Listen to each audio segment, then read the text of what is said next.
Hello and welcome to the 18th edition of the Fridays of Observer Research Foundation, Kolkata. The topic of today's discussion is 1 year after the Myanmar coup.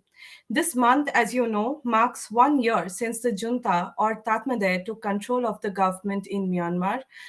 We have also seen how the arrest of ex-state councillor Do Aung San Suu Kyi and other prominent leaders of the NLD, along with their sentencing, throw a lot of dilemmas to the democratic landscape.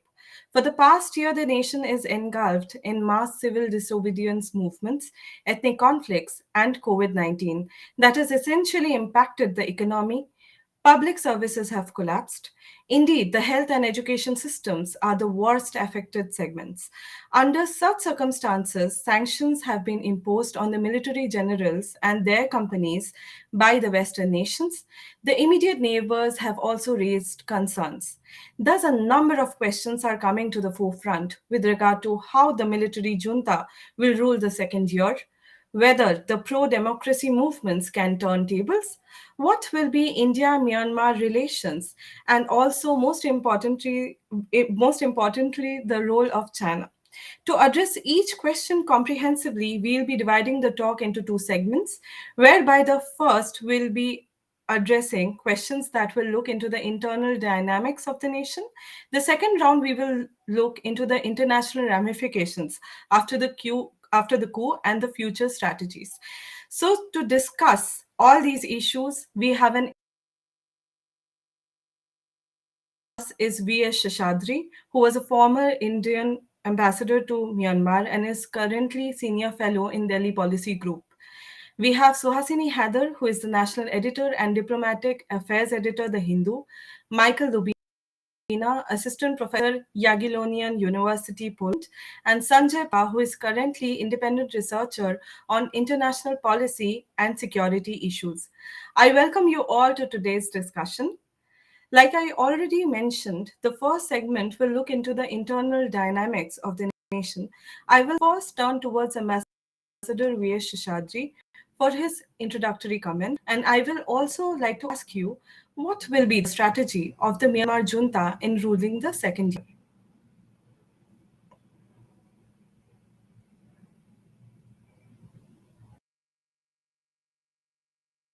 Sir, you are on mute.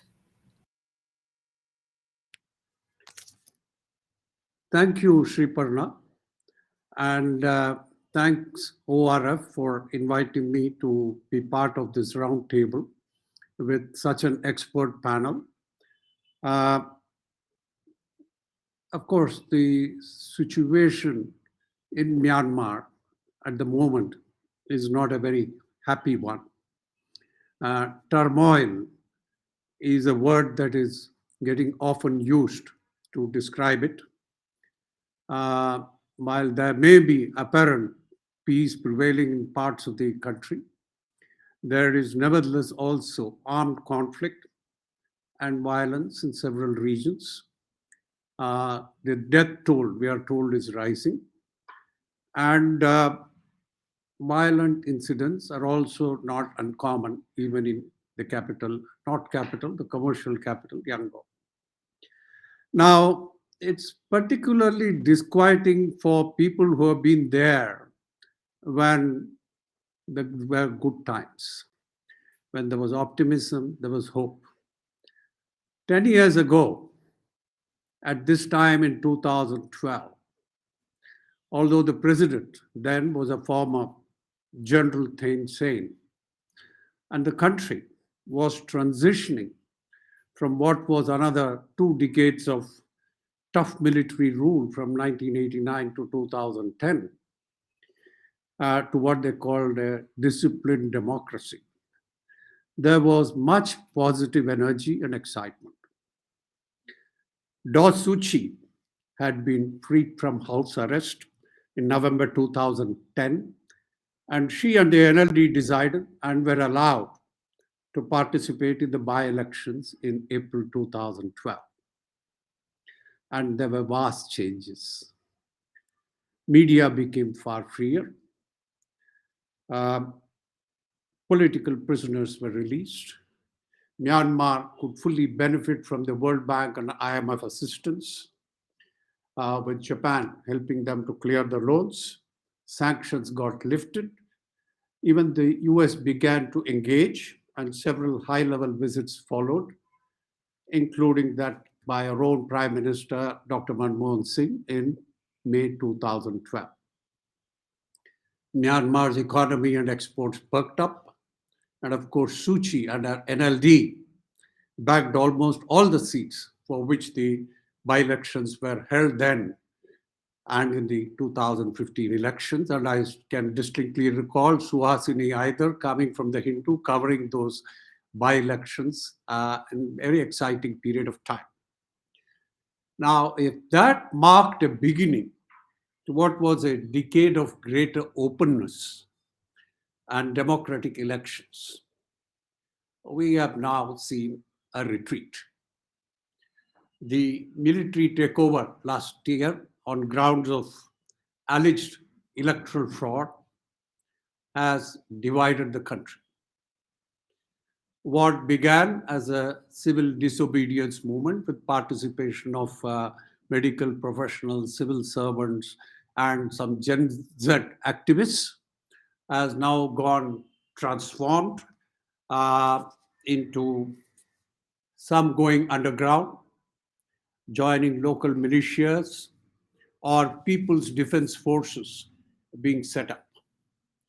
Meanwhile, we have also seen how Suchi and other senior NLD leaders continue to face multiple charges and legal proceedings, and harsh sentences are being handed down. Some of the ethnic groups, armed groups, in particular of the Karens, Chins, and the Karenis, have turned against the regime, and there has been some back and forth by the Arakanese army, who were at one point of time called terrorists, but that was taken back by the regime after a while. Now, certain other ethnic armed groups are watching from the sidelines. The country's economy, meanwhile, has nosedived, with GDP estimated to have declined by about 18% in 2021, an year when the rest of the ASEAN has recovered to positive growth after the pandemic. Several foreign investors have withdrawn. Now, in this backdrop, you are asking me a question. What will be the strategy of the Myanmar military regime during this second year? Now, if you read their mouthpiece newspaper, uh, you will see that the regime considers itself as the country's savior from a fraudulent election and anarchy, and says it will continue to pursue its 5 point roadmap. These include bringing normalcy through the use of emergency provisions, pushing the national ceasefire agreement with the ethnics, holding elections in August next year, and handing over power to a newly elected government. But in practical terms, if you see, there is nothing to show that the strategy will be any different from the past year of putting down opposition and dissent by whatever means, continue discrediting NLD leaders, and take forward the various legal and criminal proceedings launched against some. In parallel, it will try and work with some of the other political parties, even if they may not enjoy much popular support, to show it is working on an inclusive process. It will continue to hold the peace dialogues with the willing ethnics, as was seen last week, in which participation was divided. Only 6 out of the 10 NCA members participated.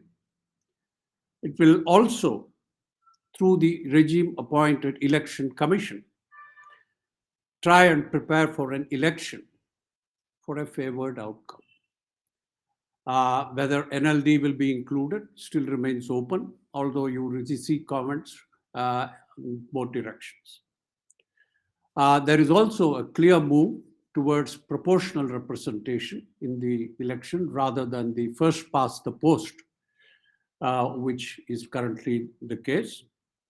Uh, as you can clearly see, the regime is not just acting as a caretaker, but enacting and imposing new laws as it deems fit. The key question, therefore, is will the opposition calm down and get subdued for all this to continue? While such a formula by the Tatmadaw, as the armed forces are called locally, was possible in the 90s and earlier, fatigue setting in after the initial protests, it is not so evident it can be repeated this time. People have tasted freedom, as I mentioned, during the last 10 years. So, if you want me to stop there, I will, but I'm prepared to answer any questions as we talk about other international issues, etc. Thank you. Thank you, Ambassador Shishadri. Actually, I have another question for you. I was also wondering, like you just shared that the elections are around the corner next year. So I was wondering that from the present moment of democratic backsliding, do you envisage some kind of civil military interaction on further power sharing arrangements on the cards?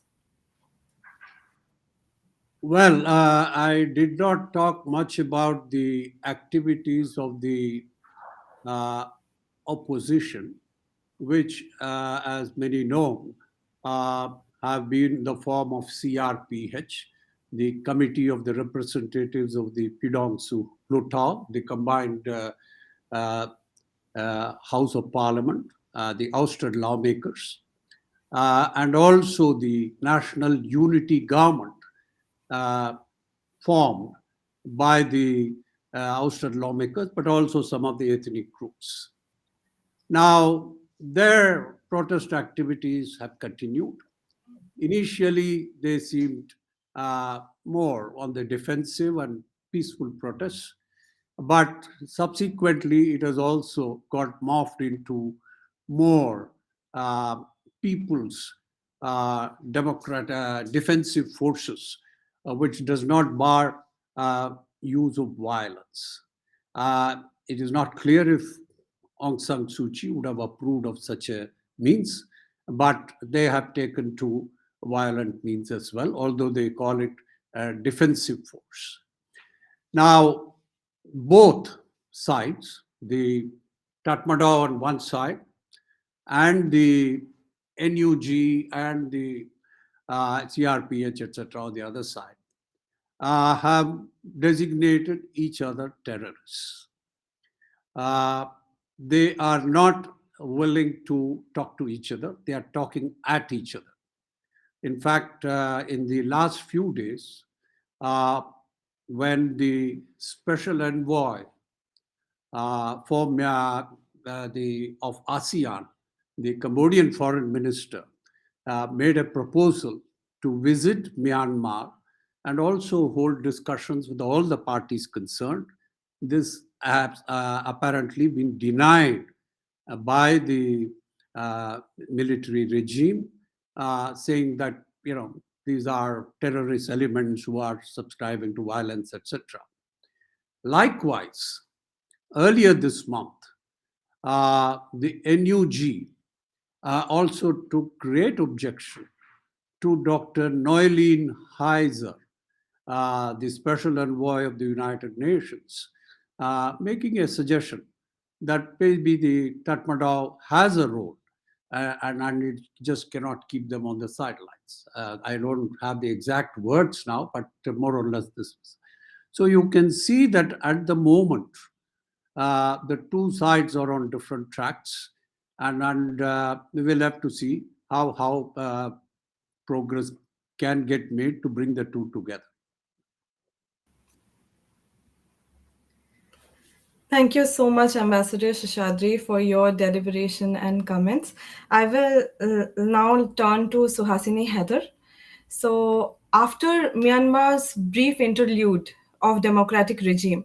How effective do you think Myanmar's civil society and media has come for building a pro-democracy momentum in the nation? How do you see their role in the latest stint of pro-democracy move protest after the coup? Well, let's put it this way. And Ambassador Seshadri couldn't have set the stage better. What we saw happen a decade ago came after 3 decades of real fighting by the civil society, keeping going, building international pressure, taking the world along with them, trying very hard to explain to the Tatmadaw why it was so important to bring the world in a sense. I mean, I cannot tell you. Ambassador Seshadri was kind enough to remember and kind enough to give his guidance on a visit I'd made when the first round of elections happened that actually brought Aung San Suu Kyi allowed her to stand for elections after so many decades. That wasn't the only difference that had happened. We suddenly saw the economy open up. We saw things like telephones. The first time I'd been to Myanmar, and you might laugh about this, you could only get what was called one of those fixed line wirelesses, which cost about, I think you had to pay $500 just for the deposit. The subsequent visits later, I realized that I was buying a SIM card for less than $1 and paying very little.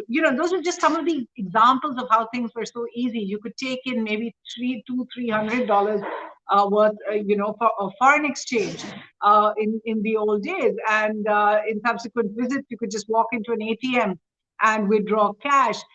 People didn't quite understand how much the economic changes that were wrought over the last decade in Myanmar actually changed things for society over there. And I'm sorry to say it, but actually, because it all came together in a sense, people didn't realize that it actually became easier to take away some of the civil liberties a little at a time without people really realizing it. And what I mean really by that is there was so much coming in terms of new freedom, something you would never imagine. A newspaper, for example, could not be published on the day of the news. It had to go through censors, and sometimes would take as much as a week before the actual news could come out in a newspaper. I mean, this all seems unbelievable, but it was happening just a decade ago in Myanmar.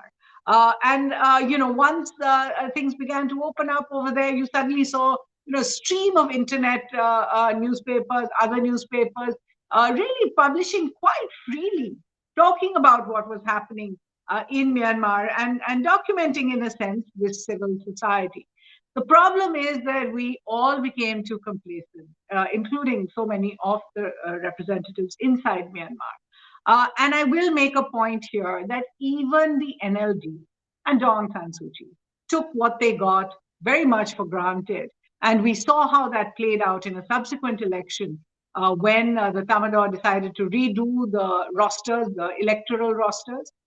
They disqualified, hundreds of thousands of Rohingya from the electoral list, including 50 odd candidates of the NLD itself. And I remember trying to get a statement from the NLD when 50 of their winning candidates had been disqualified from the election overnight before, a few months before the election. And it was not possible because what was happening was that there were so many new powers that came in so quickly that perhaps when they lost those powers one at a time, and then finally on that fateful day last February, it was something that they didn't expect. Somehow, all of us became complacent with the idea that democracy would progress slowly, falteringly, but it would be a constant march towards progress. Today, we're looking at a situation where more than, I think, now nearly 2,000 civilian protesters have been killed. Of course, official figures are a little lower than that. In crackdowns on rallies, political parties are really non-existent. And it's a year into it that we see that despite what we hear about, across the world, we hear, and India is as much a part of this extremely bombastic talk about the international rule of order, the fact that we will ensure that everyone faces, follows a rules-based order, shares values of democracy. We have seen a normalization of what has happened in Myanmar, and that normalization has been made much more. It's been even made irrelevant by what we then subsequently saw in Afghanistan. And I know you want to discuss international affairs in the neighborhood a little later. But the truth is that the world has happily, or seemingly, become okay with the new normal that we now see in Myanmar, where there's complete crackdowns. You have elected officials in jail for at least a year more. They're facing charges. Some of them have already been convicted that could keep all of them in jail for the next few decades. And we see envoys go to Myanmar, including, of course, Foreign Secretary Harsh Shringla was there, and essentially not be allowed to meet any of them. They meet some of the political parties that are outside prison, but they have not been able to make contact with any of these leaders. Basic rights that perhaps one had never expected would ever be taken away again in Myanmar have been taken away. So you ask me, how is civil society coping? I would say they are surviving as they can. But the world has, in a sense, shown them that their problems are not going to even get the same kind of spotlight that they received all those decades ago when they really were fighting for all of these rights.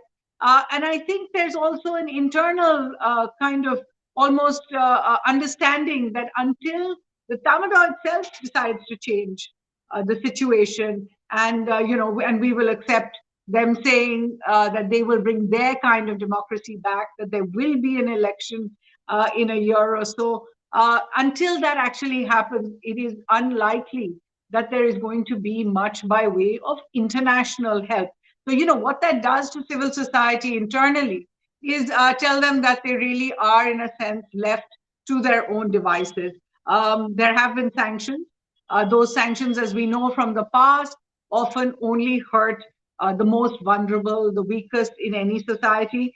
They certainly haven't made enough of a dent, and those sanctions are by no means universal. And I know you want to discuss this later, but External Affairs Minister made it very clear just last week when Mr. Jaishankar was in Australia. He was asked about Myanmar, and he set out why India could not take the line that, say, some of the other Western democracies were taking. They don't follow a policy of national sanctions. And in particular, they are worried about other problems that that India faces on its border with Myanmar. Now, some of those problems Ambassador Seshadri referred to, increasing insurgencies.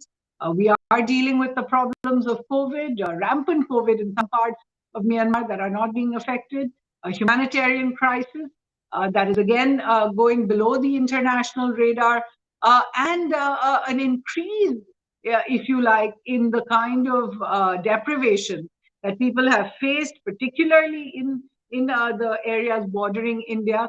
We've seen some refugees make it into India, and by some estimations, 19,000 in all.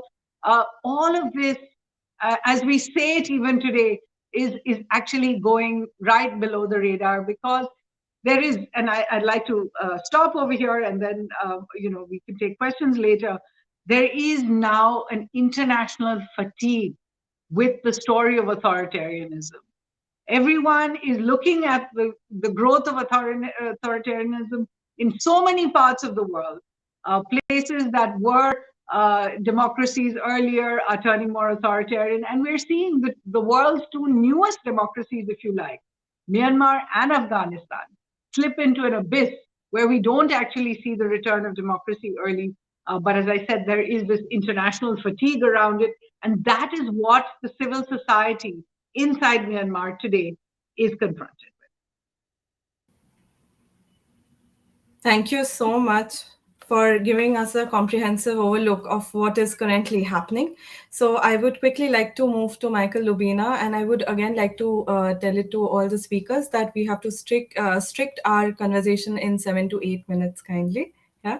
So I would like to know that how do you think that the evolving political culture in Myanmar will give impetus to democratic consolidation in Myanmar, or it rather scuttles democracy's ascendancy? Good afternoon, everyone. It's nice to be here in this great company. Thank you for you to invite me. It's my second time in ORF, and I'm glad to be here. As for the question, I think this has already been said here that the coup had devastating consequences on the economy, on the civil society. It politically destroyed the delicate balance between the Tatmadaw and the NLD. I think that what is very important in terms of Tatmadaw is their need to control. This is what they really care for, because when they envisioned this disciplined democracy, they did it basing on an assumption that they would control the process. And indeed, for many years, they controlled it. And Suu Kyi engaged in this process. She tried to change the system from within, and she was quite successful in this. I think we can call the game in Myanmar before the coup a sort of non-level playing field, where Suu Kyi was winning anyway, despite playing on the field of the military, and that was, I think, too much for the military. As for the cultural factors or structural factors in terms of Myanmar, I think that we have to.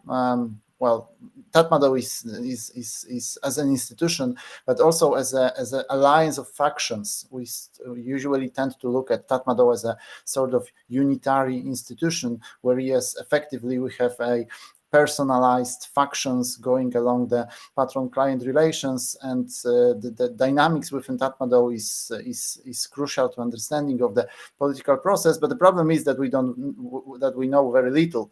I think Myanmar is a great case in this famous theory that in authoritarian countries, those who say don't know, and those who know don't say. So I think this places us all commentators who looked from outside, now for obvious physical reasons, but also for cultural reasons, in a position of a speculant, because we can only speculate about what is going on behind the scenes. So it's worth remembering about that. As for cultural factors, we have to remember that this is a very challenging ground for any modernization, any democracy to take place. There are some important things. First of all, we have artificial borders created during colonial period. Then we have the long history of Tatmadaw's nation building, or initially civilian-led, then military-led nation building. This is unfinished process. When we talk about civil war in Myanmar, we still need to remember that this is the longest-running civil war in the world. It started in January 1949, so that is 1 year after the independence of the country, and it was also 1 year just after the independence. In March, we had a communist rebellion. So this country has been at civil war effectively from its very beginning, and there was never a successful attempt to move beyond the nation building, beyond the Burma domination. All the problems with the name Burma Myanmar is just a symbolic example of that, but effectively speaking, the nation building process has been unsuccessful, and it has been unfinished. So this is it, and Tatmadaw considered itself as a guardian of this process, as a guardian of the state. They have effectively eaten the state, just as in pre-colonial countries, pre-colonial Southeast Asian countries, where when the ministers or the dignitaries at the court, they were assigned to eat their properties. They were eaters that was the name in Myanmar, that they were able to eat the lands. So in the same manner, we have Tatmadaw that has eaten the country. They have effectively taken over the country, and the state as an administration as a structure is effectively a military dominant state. So when they started reforms 10 years ago, they were doing this on basing on assumption of strength. They were doing it from the position of strength, and they were hoping to get as much profits and give as little concessions in return. And in the meantime, unfortunately, it turned out that for them, pros and cons are not, the balance of pros and cons is not that straightforward, because effectively the Aung San Suu Kyi was gaining more and more strength. She was becoming more and more powerful, and they started fearing that they are losing their country. So effectively, this led them to prevent to prevent Suu Kyi from continuing to rule and staging the coup. So we have effectively a back to old habits in terms of Tatmadaw. When we look at the military, the last 10 years before the coup was an exception rather than a rule. Now what we have is a back to what we have during Tang Shwe or even before Ne Win, of course, with all differences notwithstanding. We have very different economic policy, we have very different foreign relations, but effectively, when we look at the nature of ruling and the nature of Tatmadaw's position vis-a-vis society, this is effectively a continuation.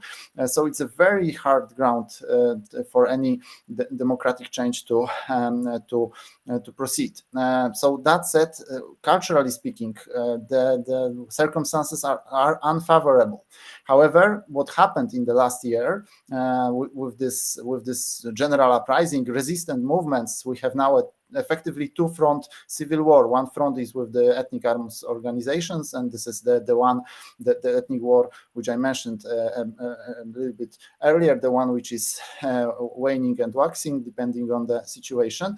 This was now joined by another front of civil war between the Tatmadaw and the PDF. So we have now a two-front civil war in the country, and effectively we have almost all society, and over 90% of the society against the military rule. So this is a very new dynamic, but unfortunately this dynamic has much to do, and this is my last sentence, because I think I already talked too much, but as you all know, in my part of the world, in Eastern Europe, we have now a Russian issue of Ukraine, and yesterday President Putin was quoting Vladimir Lenin. So I would like to quote Vladimir Lenin in terms of Myanmar situation, because I think it fits very well. Lenin said a words "kto kogo," which are hard to translate to English, but they mean who will beat whom. And I think this is the idea of the Tatmadaw, that they need to beat the PDFs, and they strike a deal with the EAOs, and effectively that the PDFs are following the same logic. I mean, they do not have any hope that they would be able to negotiate with the Tatmadaw, so they need to beat them. So as long one side beats the other, we will have this creeping anarchization going on, and I think the prospects are very gloom for the coming year or even longer. Thank you. Thank you, Michael Ubina, for giving us your comments and for very rightly pointing out that Myanmar Tatmadaw is acting as the guardian government. So as I move to Sanjay Pulipaka, and I would like to ask that how do you assess the Myanmar government's handling of the health and economic crisis emanating from the pandemic situation and the subsequent coup? Good afternoon. I hope I'm audible and my video is streaming properly, because I see my video as frozen here, but I'll go ahead. Many thanks, Dr. Banerjee, for the invitation. Thanks to ORF for the invitation. I mean, what we are seeing, as Ambassador Seshadri and other Suhasini Haider and other speakers pointed out before, is a very tragic situation in Myanmar. In the sense that many observers who have been keeping track of politics in Myanmar are disappointed with the sudden turn of events that happened last February. Very few actually anticipated it, but as one of the earlier speakers pointed out, I wonder if it is also because we have taken things for granted. in the sense that there was very little anticipation that Myanmar military will do what it did on February 1st. Because why? Because institutionally they were part of the governance process. Constitutionally, 25% of the seats in the legislature were reserved for the military. Border affairs, defense ministries are with the military. Aung San Suu Kyi's economic policies did not fundamentally undermine the economic interests of the military. And on the contrary, she was defending the Myanmar military on international platforms. It is true, Suu Kyi won a massive majority in the elections, but nonetheless, her ability to bring about fundamental constitutional reforms was not yet proved, because you need more than 75% of the legislatures to pass the constitutional reforms. So the Myanmar military's actions on February 1st last year, therefore, was prompts us to think what exactly was the decision-making process. Because in the past 1 year, to get back to your question, the economic crisis has deepened. In political terms, first, Myanmar military is not in full control of the country. Large parts of the country, the ethnic armed groups are putting up stiff resistance. In addition to that, there is a large-scale CDM, civil disobedience movement, that is taking place across the country.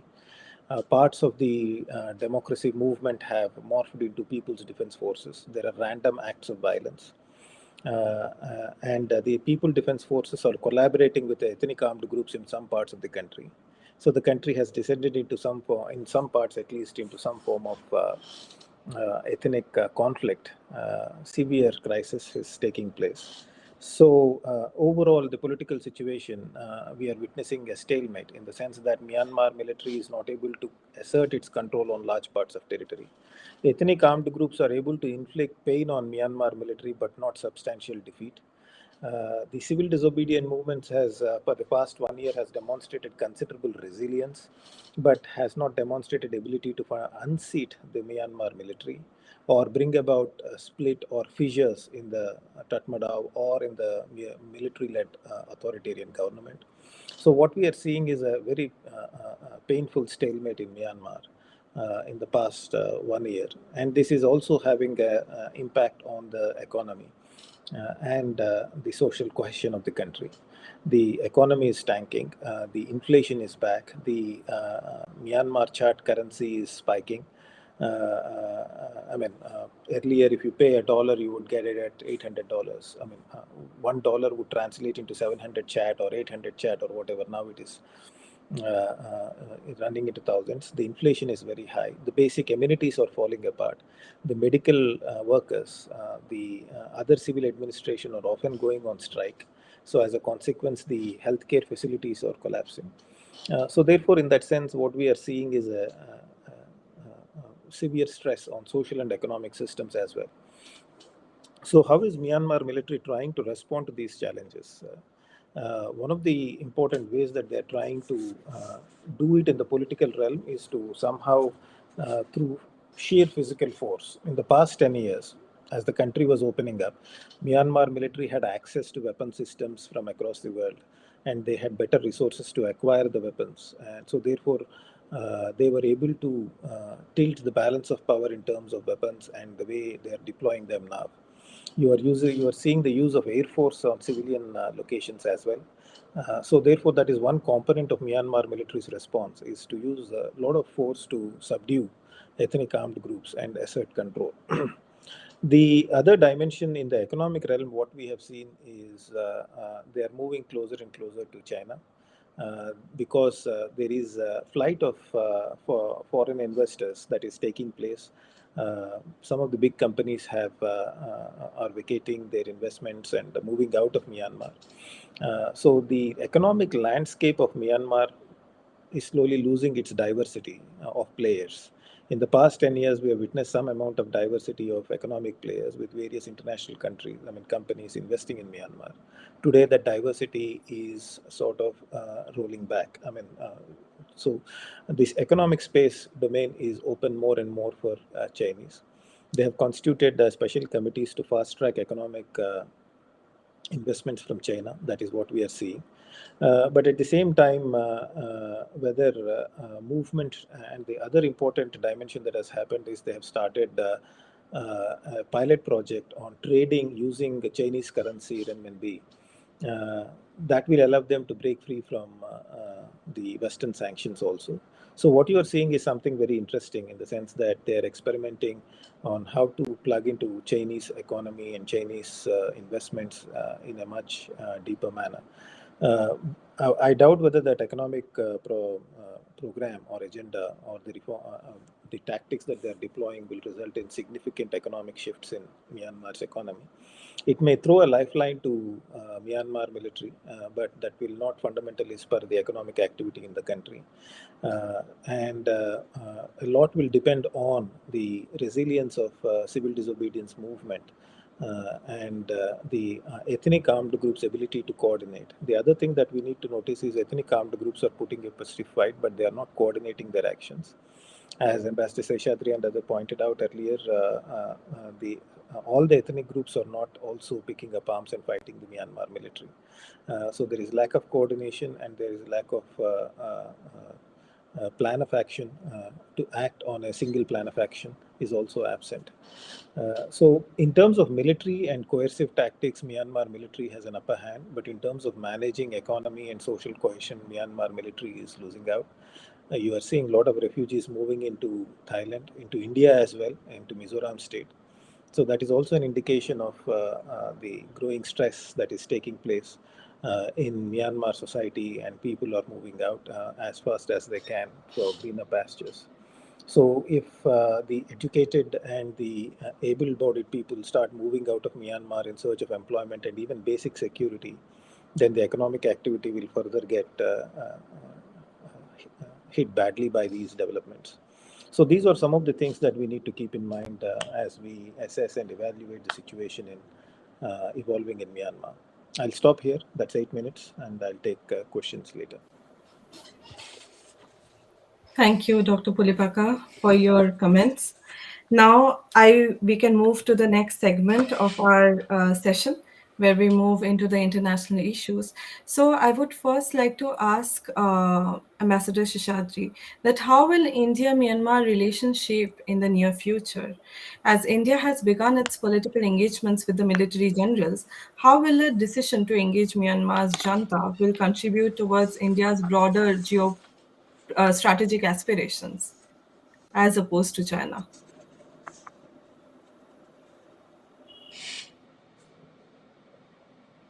Thank you. Now, so far, India has taken a somewhat balanced view, being itself a democracy. It has stressed India's interest in seeing Myanmar's return to democracy at the earliest, release of all detainees and prisoners, resolution of issues through dialogue, complete cessation of all violence. And we have tried to keep in touch with all the parties. As was mentioned earlier, our Foreign Secretary also visited Myanmar in December last year. We met not only the SAC senior representatives, but also with other parties to the extent it was permitted. We have not desisted from engaging with the regime as such, and we have continued to take forward whatever the day-to-day engagements require. But India has also voiced strong support for the ASEAN initiative of the 5-point consensus. Now, we certainly have certain concerns. We have a long border. Inflow of refugees fleeing from violence is a factor. Activities of some of the Indian rebel groups on both sides of the border. In fact, some of them are reportedly being also used by the Tatmadaw for their own purposes. And as you mentioned, rising influence of China next door is another aspect in our calculus. Now, that said, India should continue to reach out to all sides in Myanmar. And sorry, my lights have gone, but don't worry, I hope my voice is being heard.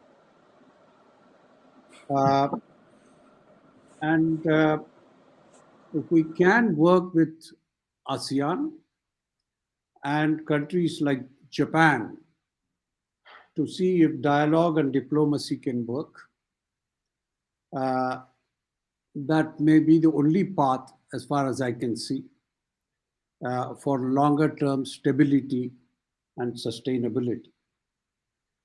Now, I'm not sure with a disturbed situation in Myanmar, if projects like Kaladan or Trilateral Highway can make progress for now.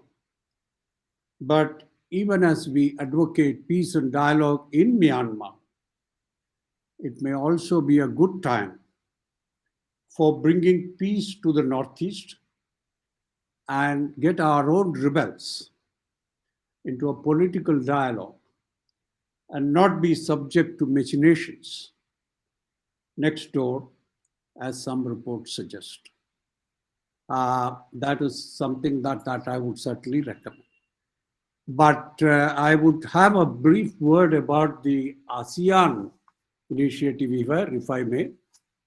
I think it's certainly going to be, it's easy to say you must have a dialogue, but it is going to be challenging. But the few days ago, you also saw the ASEAN foreign ministers met, but without the presence of the Myanmar foreign minister, just as in October last, the senior general was also not invited to be present. Now, this is probably the first time that ASEAN has taken a tough stand against a member rather than hiding under the cover of it being an internal matter or on the pretext of lack of consensus. Now, can ASEAN sustain this strong stance despite internal divisions, as was seen from Cambodia's actions earlier this year? We have to see. However, I would say that from a regional perspective as well as for Myanmar itself, it is best if the ASEAN initiative moves forward. And as of now, that's the only initiative on the table. Simply put, it means aims at immediate cessation of violence, and ASEAN special envoy to visit the country, meet with all parties concerned, and facilitate mediation of the dialogue process. Now, it may not solve all issues, but I think it could be a good start. But as I pointed out earlier, presently the regime on the one hand and the NUG and other groups on the other are talking at each other and not spurring any suggestion of a compromise. But the situation in Myanmar is also not a binary affair between NUG, which is largely Burma-driven or dominated, and the regime itself, which again is of a similar kind. Ethnic peace that involves people, almost a third of the country, is no less urgent. Ultimately, after all this, one can say the country's issues have to be solved by the domestic stakeholders. Outsiders can do little. But if the ASEAN can leverage to bring the stakeholders together and move towards a dialogue in some manner, it will be a great contribution. Now, can this happen? We have to wait and see. But the regime would certainly be looking for recognition by the UN and the ASEAN political level meetings that have so far been denied. While the Tatmadaw is not unused to working in isolation, the country being resource rich and can feed itself. At the same time, I would add, it is aware the price it has to pay for remaining in isolation or overly China dependent. And I would also add what Sanjay said. It is also aware that it can take care of utmost law and order problem. But on development, it may not be able to move much forward. In fact, there is one theory that the reason why Senior General Tan Shui brought about the elections of 2010 was this realization that in the region, while even Cambodia, Vietnam were moving forward, Myanmar got left behind. Now, if this happens, you will see even Laos moving forward, and Myanmar would continue to be perhaps having the lowest GDP per capita. So this is something that will not be lost sight on the regime itself.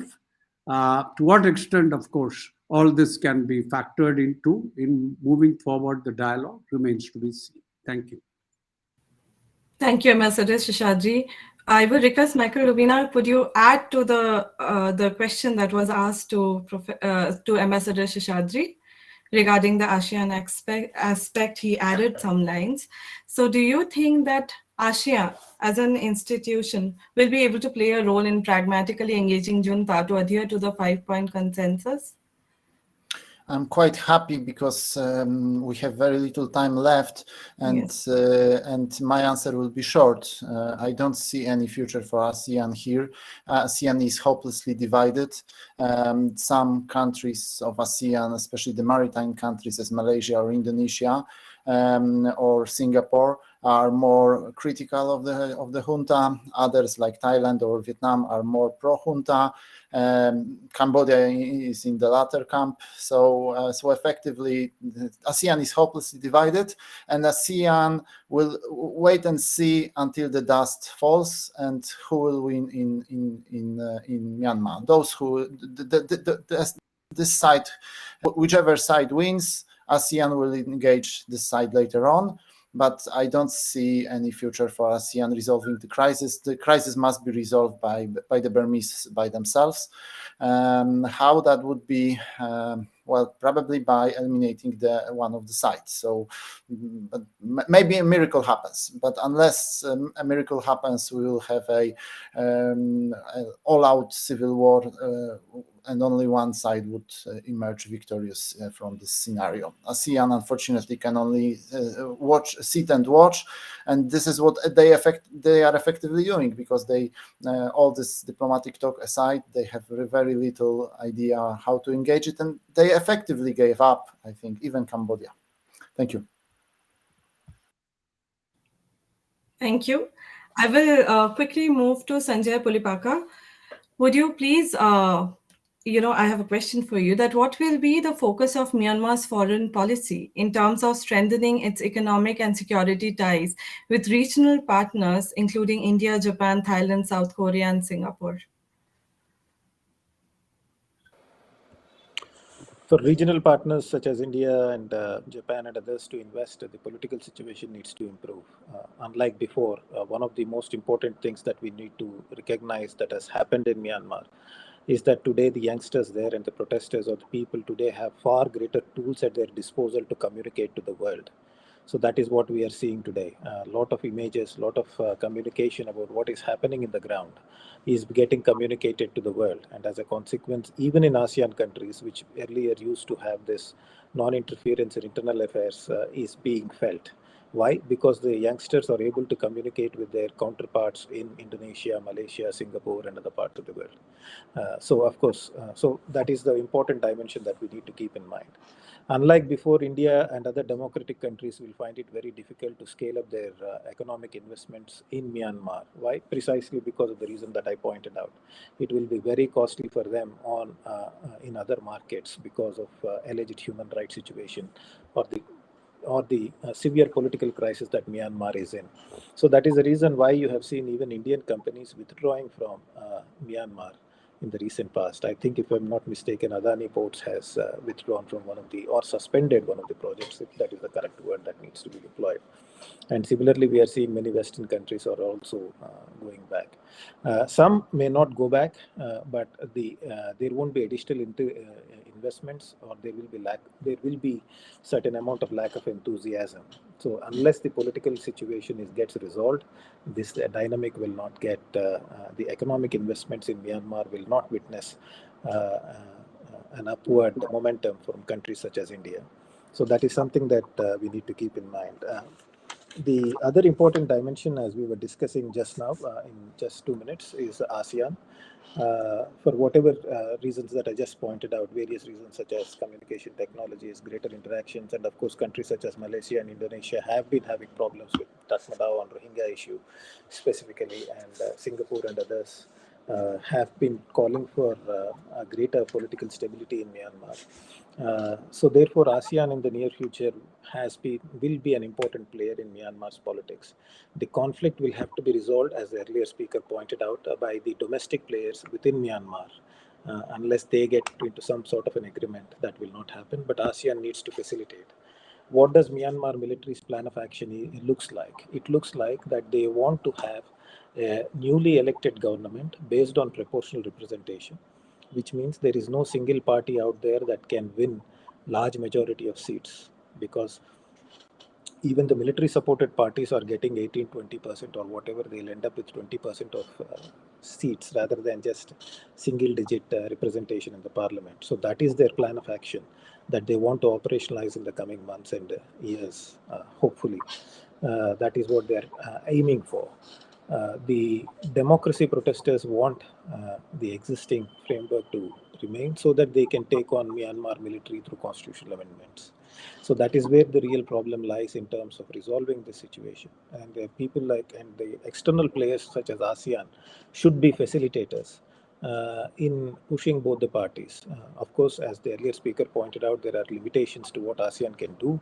But the point is the international community can act as a facilitator as well. Thank you. Thank you.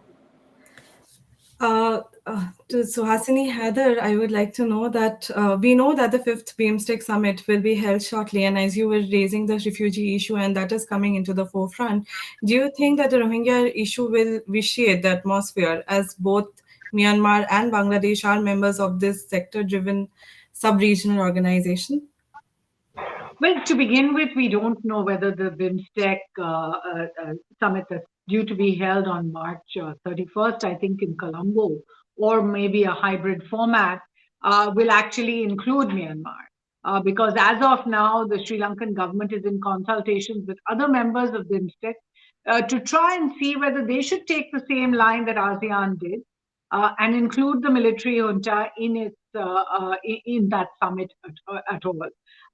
When it comes to the issue of the Rohingya, it has always been a friction point, but many of these multilateral formats don't actually look too closely into the bilateral problems between the members. So I doubt that will be the case.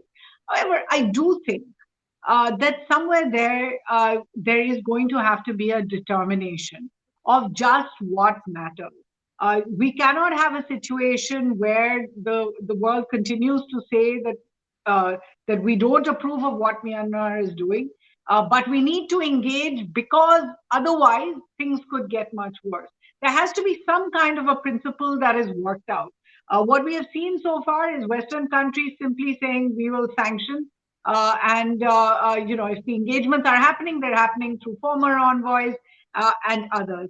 The Indian stand is a little perplexing because on the one hand, India has made very strong comments when it comes to the treatment of minorities or when it comes to democracy in other neighbors like the Maldives at one point, or Pakistan or Afghanistan or even Bangladesh more recently. But when it comes to Myanmar, India has stayed extremely silent. The Modi government does not even use the term Rohingya because they don't want to upset the junta and the establishment in Myanmar. So India has adopted a very clear two-pronged strategy for its region, and many have almost lauded that strategy as an example of real politics. But what it has meant is essentially that India is continuing to have some links with Myanmar, but not actually being able to leverage that into influence it in order to change anything at present. And we're just talking here about the last year. Of course, India's concerns are very valid. They are worried about the insurgency along the 1,600-kilometer boundary. We saw the kind of cross-border attack that was carried out, in which Jawans and a colonel of the Assam Rifles were killed in Manipur. And obviously, India is trying to stop that. The second concern is one of refugees, 19,000 so far, possibly in Mizoram. There could be much more, even not taking into account India's complete opposition to taking any Rohingya refugees. The third is that question of each time Myanmar is isolated diplomatically, it is always China that gains. It isn't India, and it comes at the cost of Indian companies. So that's another issue. But eventually, the question is going to be about who wants to take some kind of leadership role in changing what we have seen as a deeply distressing turn away from democracy in the last year in Myanmar. Is it going to be India as a regional leader? Is it going to be the BIMSTEC, as you said, as a regional coalition? Has it been ASEAN, which has not really been able to take a very tough stand, and under Cambodia may take an even less tough stand in this year of Cambodia's presidency? Is it the West, which has essentially just put another round of sanctions on Myanmar? Or is it actually going to be China and Russia, who very openly continue to deal with the junta, continue to send arms in, and actually have no interest in the restoration of democracy there? So I'm sorry that I don't think any of us are throwing up any real solutions or real hopes for the people of Myanmar. But I certainly hope, if nothing else, that this is an issue that we continue to deliberate on, that continues to find some kind of space on an already fraught international sphere, and doesn't just fall by the wayside as one more democracy that could have been but isn't. Thank you so much. I think extremely important points have come from this discussion, and it has been an extremely comprehensive discussion which has both addressed the internal dynamics of the nation as well as the international stand of what it could be. So I thank all the panelists for their inputs and their observations. Today we have come to the end of our time. Thank you and good evening.